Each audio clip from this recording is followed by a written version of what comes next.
Today I'm bringing you guys some tips and tricks about some operators that the game does not tell you about, so here I am to do the work. First, we're going to kick it off with Finka because she has a ton of interactions with characters and secondary gadgets, and a lot of you might know that she does interact with Smoke, and that if you are Finka boosted or any of your teammates are Finka boosted, you actually die to Smoke's canisters a lot quicker.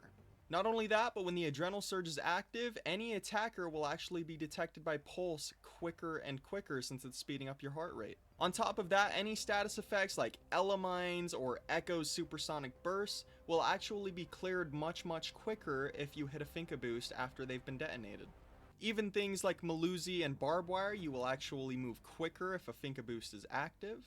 This also works with things like Clash to move quicker while she's zapping you, or even Fenrir, it will actually expand the blindness. Moving on to Ela and Zofia, did you know that their concussions actually can stop interactions? Meaning Ela can stop the attackers from either putting a thermite charge down, planting the diffuser, anything that involves a timed interaction, she can stop. Now, like I mentioned, Zofia can also play post plant, and if anybody's trying to defuse, well, she can shoot a concussion at them to get them to stop. So basically, just think of Ela and Zofia's burst as a... Oh my god. So basically, just think of Ela and Zofia's burst as an Echo Blast. Now, with the newest season, Sense got changed, and Warden and Maestro cams can no longer see through Sense walls.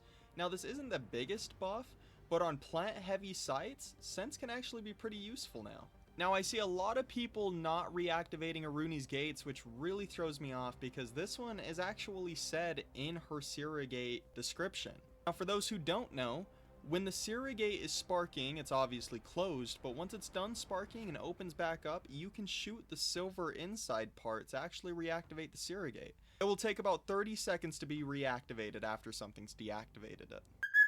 Here's another crazy change that I actually found out on my own and have not seen anybody talk about, but with the new changes with Solis of having to use your boost to actually see what the gadget is, did you know that you can actually ping the gadget even if you don't have that active? It'll just show up as a question mark. This works similar to how IQ works, you just can't see what the gadget is. Unless you use the boost, then you obviously can, but this is really helpful because as long as you have the game knowledge and have a rough idea of what it is, you can very easily use Solis even better now.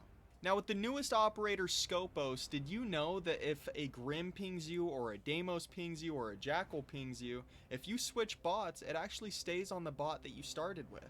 Not only that, but she's not affected by Smoke's canisters or Fenrir's FNATs, and on top of that, she can see through the Smoke canisters better than any other operator in the game, including Smoke.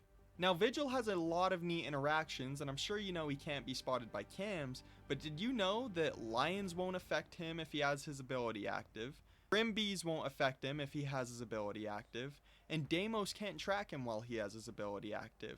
Not only that, but if you let Deimos start tracking you and then you activate your ability, I'm not sure if this is still in the game or if it was a bug, but last I knew, it actually gets rid of his track. Meaning Deimos will completely lose one of his tracks, essentially getting rid of 1/3 of his utility. Now, another great idea with Vigil is that if you do let the Deimos track it, and then you go invisible, you now know where the Deimos is on the map.